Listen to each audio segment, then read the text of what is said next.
저희가 모르는 까닭으로 저희에게 생명을 주시고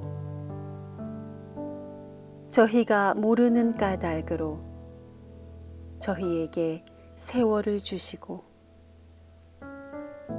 저희가 모르는 까닭으로 교회를 주신 하느님, 우리의 부산한 사지를 멈추어 세우셔서 주님의 미동을 느끼게 하시고 우리의 번잡한 가슴을 잔잔케 하셔서 당신의 따사로운 손길을 알게 하시고 우리의 소란한 머리를 고요케 하시어서 당신의 깊은 침묵을 느끼게 하옵소서. 또 다른 문턱에 저희를 세우신 주님, 몸과 마음과 혼으로서 새 나날을 헤치고 나아갈 때 저희를 대나무처럼 비워 당신 입술에 갖다 댄 피일이 되게 하옵소서. 주님이 불러주시는 노래에 우리도 이웃도 취하여 춤추게 하시옵소서. 까닭 없이 우리에게 기쁨을 주시고 우리를 사랑하여 주시는 주님 이름으로 기도하옵나이다. 아멘.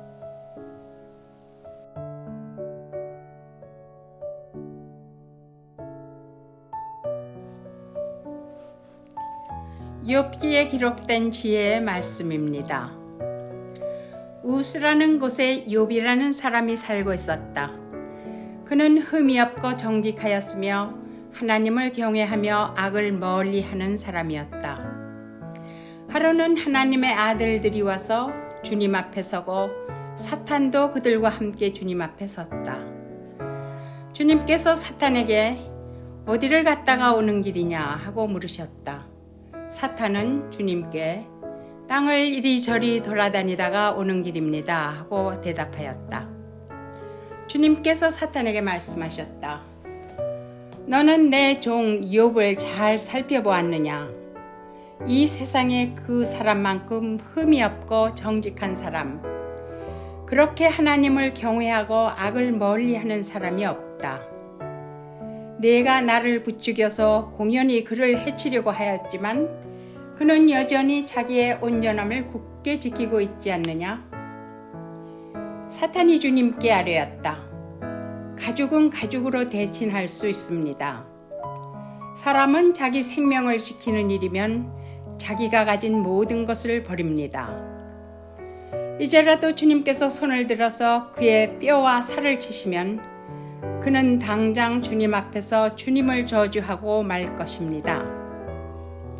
주님께서 사탄에게 말씀하셨다. 그렇다면 그를 너에게 맡겨보겠다. 그러나 그의 생명만은 건드리지 말아라. 사탄은 주님 앞에서 물러나 곧 욥을 쳐서 발바닥에서부터 정수리에까지 악성 종기가 나서 고생하게 하였다. 그래서 욥은 잿더미에 앉아서 옹기 조각을 가지고 자기 몸을 긁고 있었다. 그러자 아내가 그에게 말하였다. 이래도 당신은 여전히 신실함을 지킬 겁니까? 차라리 하나님을 저주하고서 죽는 것이 낫겠습니다. 그러나 욥은 그에게 이렇게 대답하였다. 당신까지도 어리석은 여자들처럼 말하는구려. 우리가 누리는 복도 하나님께로부터 받았는데 어찌 재앙이라고 해서 못 받는다 하겠소. 이렇게 하여 욥은 이 모든 어려움을 당하고서도 말로 죄를 짓지 않았다. 주님의 말씀입니다. 하나님께 감사드립니다. 할렐루야. 하나님 아버지와 우리 주 예수 그리스도로부터 오는 은혜와 평강이 이 자리에 계신 모든 분들과 함께 하시기를 바랍니다. 우스라는 곳에 욥이라는 사람이 살고 있었습니다. 욥은 당대의 의인이요 거부로 잘 알려져 있습니다. 그러다 사탄이 욥을 결국 하나님과 내기를 하는 바람에 하루아침에 비천에 처하게 됩니다. 우리는 오늘부터 4주간 교회력에서 제시하는 본문에 따라 욥기를 살펴볼 예정입니다. 시간이 허락되시는 분들은 욥기 전체가 42장인데 이번 주에 22장까지 한번 읽어보십시오. 그리고 다음 주에 마지막 42장까지 한번 읽어보시기 바랍니다.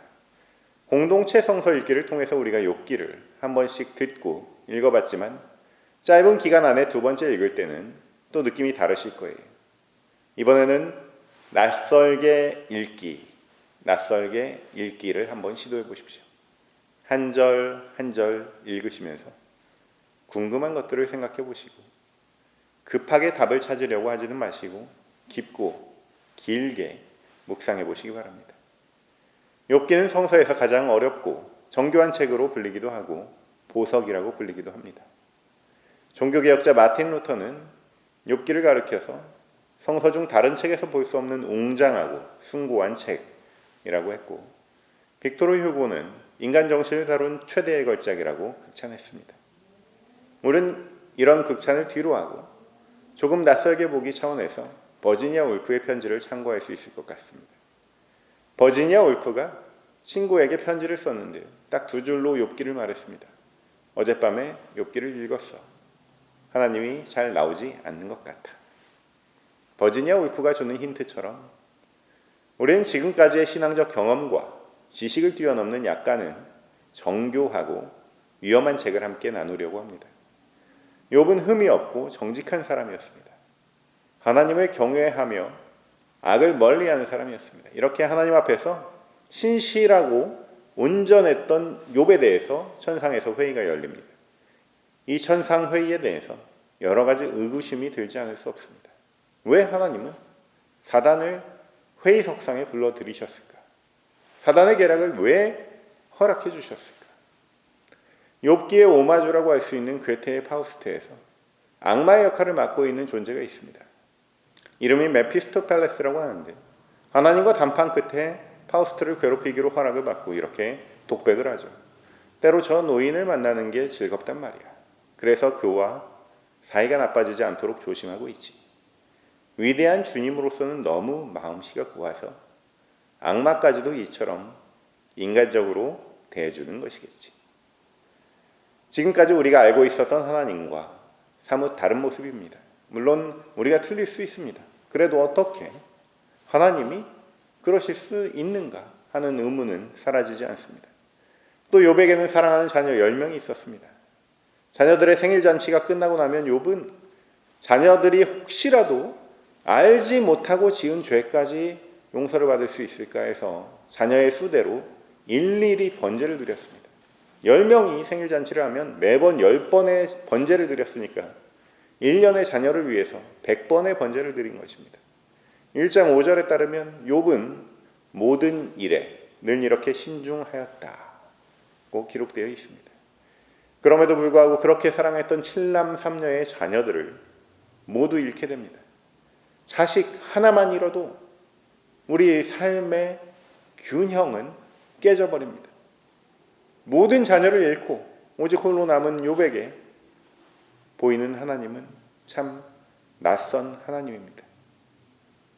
우리는 이 이야기의 결론을 알고 있습니다. 모든 고난이 끝나고 욥은 회복됩니다. 자녀와 재산까지 모두 회복됩니다. 자녀 10명을 잃고 다시 10명을 주십니다. 그런데 그것이 진정한 회복이 되고 위로가 될 수 있을지 한번 생각해 보십시오. 적어도 욥기에서는 우리가 알고 있었던 하나님이 나오지 않습니다. 이렇게 낯선 하나님을 만나려면 어떻게 해야 합니까? 우리가 언젠가 요단강을 건너서 하나님을 만나게 된다면 우리는 지난날 우리가 사람의 형체로 생각하고 있던 인격적인 하나님, 그 상을 다 버리고 강을 건너지 않겠습니까? 욥기는 자칫하면 우리의 신앙에 균열을 줄 수 있습니다. 그러나 욥기의 말씀대로 우리 길을 오직 우리 하나님이 아시나니 우리를 단련하신 후에 정금같이 나오게 하실 줄로 믿습니다. 한 주간 욥기 말씀을 붙잡고 씨름하면서 마치 욥 자체가 분이엘의 야곱하고 참 닮았다 이런 생각을 많이 했습니다. 모든 자신의 소유물을 다 떠나 보내죠. 자녀와 아내까지도 보낸 채로 홀로 밤을 지새던 야곱. 그는 알 수 없는 존재와 씨름을 합니다. 환도뼈를 다쳐서 절뚝거리면서도 끝까지 놓지 않는 야곱의 끈기에 결국 그는 이스라엘이라는 새로운 이름을 얻습니다. 새로운 이름은 새로운 인생이라는 뜻입니다. 사랑하는 성도 여러분, 오늘 여러분은 저와 함께 그 브니엘에 와 있는 거예요. 이스라엘이라는 새로운 이름을 얻게 된 야곱처럼 끝까지 입술로 하나님을 배신하지 않는 욥과 같이 4주간 내 경험과 이성을 내려놓고 잠잠히 하나님만을 바라보심으로 마침내 축복을 누리시는 저와 여러분 되시기를 주님의 이름으로 축원합니다. 오늘은 욥의 모습을 봅니다. 의인이라 불리던 그의 고난이 어디에서 왔는지 보겠습니다. 또한 욥의 아내와의 짧은 대화 속에서 하나님을 향한 욥의 마음을 함께 살펴봅니다. 다음 주는 고난에 대한 새 친구, 즉 타인의 반응을 보고요. 셋째 주에는 폭풍 가운데 드러내시는 하나님의 반응을 보고요. 마지막 주에는 이 모든 것을 겪고 하나님을 만나고 난 뒤에 정금과 같은 욥의 반응을 한번 살펴보겠습니다. 욥기를 살피기 이전에 두 가지 전제 조건이 있습니다. 첫째는 욥기는 민담으로 읽어야 한다는 점입니다.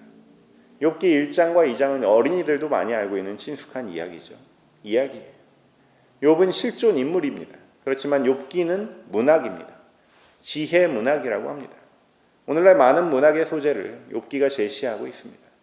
잘 살고 있었는데 어려움에 빠지고 스스로 이기고 나니까 전혀 새로운 존재가 되었더라. 수천 년 동안 이런 이야기의 기본 구성은 변함이 없습니다. 한창 화제가 되고 있는 넷플릭스의 한국 드라마 오징어 게임만 보더라도 역경을 헤치고 새로운 존재로 변화되는 대표적인 이야기라고 볼 수 있습니다. 두 번째 전제 조건이 있습니다. 그것은 사탄에 대해서 그냥 이 욥기가 보여주는 대로 있는 그대로 봐야 된다는 점입니다. 우리가 알고 있는 사탄은 그냥 아주 나쁜 놈들이고 유혹하는 놈들이고 또 하나님의 적대자잖아요.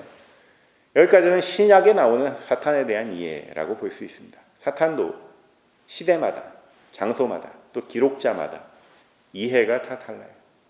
욥기에 나오는 사탄은 히브리적인 사탄입니다. 여전히 불길하고 기분 나쁘고 사람을 괴롭힙니다만 이 욥기에 나오는 사탄에게는 특별한 역할이 있어요. 일종의 법정의 검사 역할을 감당합니다. 물론 죄 없는 사람에게 검사는 악마나 다름없죠.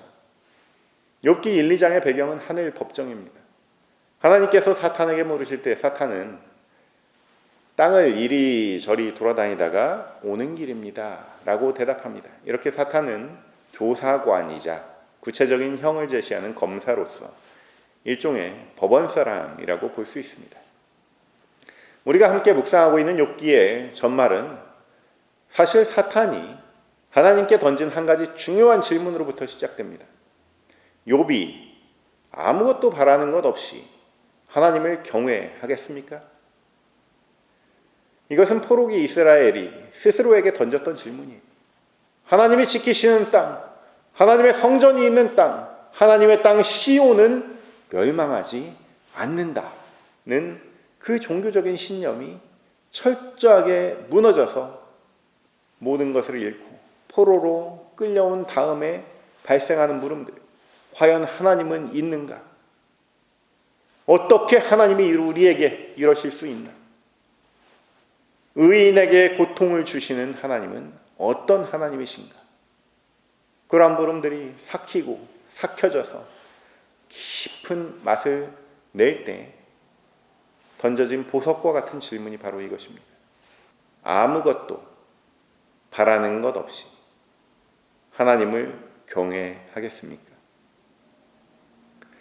개역성경에는 어찌 까닭없이 하나님을 경외하리이까? 라고 더 시적으로 표현되어 있는 이 질문. 바로 오늘날 우리 그리스도인들에게도 똑같이 던져지는 질문입니다. 여러분께도 조용히 묻습니다. 정말 아무것도 바라는 것 없이 하나님을 경외하실 수 있습니까? 시편의 노래처럼 나의 영혼아 잠잠히 하나님만 바라라 라고 할 때 그 말씀에 순종하실 수 있겠습니까? 이러한 스스로에 대한 질문에 대한 답이 다름 아닌 우리가 함께 나누고 있는 이 욥기에 녹아져 있습니다. 검사관답게 날카로운 질문을 던진 사탄은 논리를 한층 더 보강해서 하나님을 몰아칩니다. 주님께서 그와 그의 집과 그가 가진 모든 것을 울타리로 감싸주시고 그가 하는 일이면 무엇에나 복을 주셔서 그 소유를 온 땅에 넘치게 하지 않으셨습니까? 이제라도 주님이 손을 드셔서 그가 가진 모든 것을 치시면 그는 주님 앞에서 주님을 저주할 것입니다. 이와 같은 의미로 오늘 2장 본문에는 가죽은 가죽으로 대신할 수 있다고 기록되어 있지만 이 말씀은 당대의 속담이었습니다. 사냥 같은 것을 할 때 가죽 위에 가죽을 덧대서 사람을 보호할 수 있으니 가죽이 헐거워지면 새로운 가죽을 둘러치면 되는 것이라는 그런 속담이에요. 하나님께서 욥을 보호하기 위해서 씌워놓은 그러한 재산과 노예와 또 가죽과 같은 그러한 가죽 울타리를 싹 다 벗기고 속 알맹이인 뼈와 살을 치면 제 아무리 욥이라도 하나님을 당장 저주할 것이다. 이런 말. 사탄의 이러한 논리는 오늘날 세상의 메시지를 대변하고 있습니다. 세상의 메시지는 상식이에요. 상식. 과연 복을 걷어내고 자신을 건들면 하나님을 저주하지 않을 사람이 있겠느냐. 이런 조롱 섞인 메시지가 바로 세상의 상식, 세상의 지혜예요. 욥기는 이러한 상식적인 지혜가 악마의 편이라는 점을 문학적으로 암시하고 있습니다. 사랑하는 성도 여러분, 우리는 이러한 세상의 상식에서 얼마나 자유로울 수 있습니까? 결국 하나님께서는 사탄에게 말씀하십니다. 그렇다면 그를 너에게 맡겨보겠다. 그러나 그의 생명만은 건드리지 말아라. 하나님은 욥을 신뢰하였습니다. 하나님은 사탄이 틀렸다는 것을 증명하기 위해서 욥을 신뢰하고 계시는 거예요. 사탄이 파악한 상식적인 지혜, 규범적인 지혜보다 그 위에 있는 존재가 바로 욥이라고 하나님은 판단하셨습니다. 마음을 다하고 목숨을 다하고 뜻을 다하여 하나님을 사랑하라. 이 명령을 우리는 따르고자 노력합니다. 그 명령은 사실 하나님이 더 갈망하시는 계약입니다. 하나님은 우리를 창조하셨고 그 어떤 존재보다 우리를 사랑하십니다. 자식들이 선물이나 용돈 보내는 대신 자주 찾아왔으면 좋겠다. 이렇게 말씀하시는 부모님들, 그 마음에 하나님 마음이 조금 묻어있는 거예요. 우리와 관계 맺고 살아가고 싶어 하시는 그 마음이 그 하나님의 명령에 들어있습니다. 그런데 우리들 대부분은 실패자입니다. 하나님을 그렇게 사랑하지 못합니다. 하나님의 명령을 준행하는데 너무나 유한한 존재들입니다. 그런데요, 그 어려운 것을 해내는 존재가 있습니다. 바로 욥이에요. 욥은 그 명령을 이행합니다. 욥은 온전한 사람이요, 성실한 사람이요, 믿음의 사람입니다. 실제로 자식을 빼앗기고 소유를 빼앗겼습니다. 악성 종기로 잿더미에 앉았습니다. 옹기 조각을 가지고 자기 몸을 긁는 한이 있어도 욥은 신실함을 지켰습니다. 하나님은 계속 욥을 주시하고 계세요. 저러한 신실함의 끝에 과연 무엇이 있을까? 과연 아무것도 바라지 않는 마음, 무위라는 것이 존재할 것인가? 아무것도 바라지 않고 보상도 없이 얻는 것 없이 정말 사랑하는 관계가 될 수 있을 것인가? 하나님의 시선과 응원의 마음은 욥의 일거수일투족에 다 있습니다. 이때 아내가 나섭니다. 이래도 당신은 여전히 신실함을 지킬 겁니까? 차라리 하나님을 저주하고서 죽는 것이 낫겠습니다. 여기까지 보면요, 욥의 아내는 너무나 못됐습니다. 성 어거스틴은 그 여인을 가리켜 악마의 하수인이라고 비난했습니다. 수많은 설교단에서 그저 바가지 긁는 여성의 대명사로 사용되어 왔던 구절입니다. 그러나 성서에요, 여인들의 이름이 나올 때 그냥 나오는 법은 없습니다. 사실 욥의 아내의 대사는 편집이 좀 됐다고 성서학자들은 보고 있습니다. 욥의 아내가 원래 뭐라고 했는지 최초의 성서라고 볼 수 있는 septuagin트 70인역 성서의 풀버전을 함께 들어보시겠습니다. 구원의 소망을 바라는 당신은 조금 더 기다리라고 하는데 정녕 얼마나 더 기다려야 합니까? 보십시오. 내가 수고하여 낳은 아이들은 이 땅에서 기업도 없이 사라졌어요. 당신은 바깥에서 밤을 지새우며 악창으로 고생하고 나는 이곳저곳 집집마다 일거리를 찾아 돌아다닙니다. 하루 종일 일하면서도 언제나 해가 떨어져서 이러한 수고에서 벗어나 쉬려나 기다립니다. 당신도 하나님께 무슨 말이나 한번 하고 죽으십시오.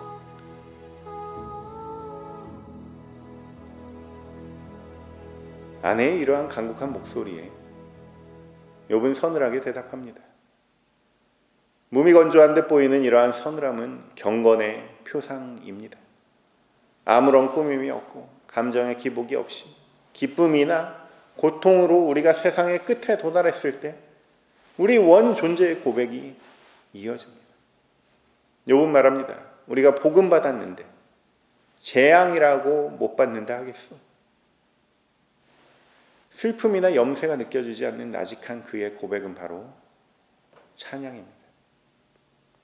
우리가 때로 내가 말을 하고도 내 입에서 저런 말이 나오다니 할 때가 있죠. 나도 모르게 고백된 진심입니다. 오늘 욥은 세속의 규범에 익숙한 우리를 부끄럽게 하는 고백을 토해내고 있는 거예요. 복음 받았는데 재앙이라고 해서 못 받을 이유가 있겠는가? 하나님께서 주신 것이 무엇이든 주신 그것에 감사함으로 찬양을 올려드리는 욥의 이 위대한 믿음을 여러분 간직하시기 바랍니다. 우리 삶의 의미를 부여했던 모든 것들이 사라졌을 때 원래 내 존재만으로 하나님을 찬양할 수 있는 은혜가 저와 여러분에게 있기를 주님의 이름으로 축원합니다. 이러한 믿음과 은혜가 앞으로 4주간 우리의 삶을 새로운 방향으로 이끄는 성령의 바람되기를 주님의 이름으로 축원합니다. 모든 지각 위에 뛰어난 하나님의 평강이 그리스도 예수 안에서 너희 마음과 생각을 지키시리라. 아멘.